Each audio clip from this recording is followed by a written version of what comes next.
Le quiero cantar a mi rancho querido, ay cuánto lo extraño. Orgulloso digo soy del campo, porque ahí nací y mis padres ahí me criaron.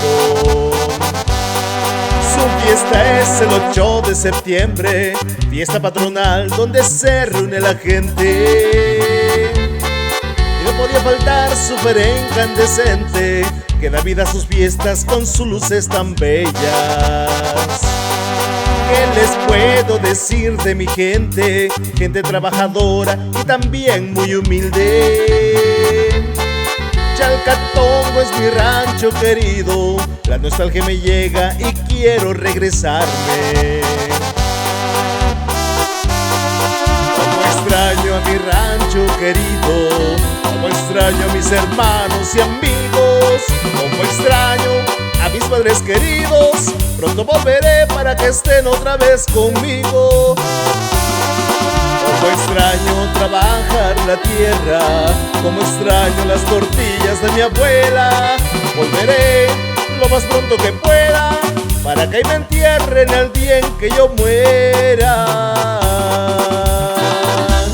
No por gusto vivo en esta vida austera, añorando a mi gente que mi triunfo espera, y los buenos recuerdos que a mi mente llegan de mi ranchito hermoso y de su gente buena.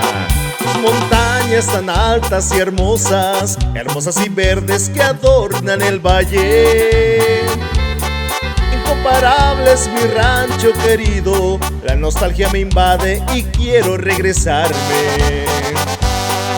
El olor a su tierra mojada, el baño de rocío que cae por la madrugada. Orgullo estatal de la Mixteca Alta, de la Mixteca Alta del estado de Oaxaca.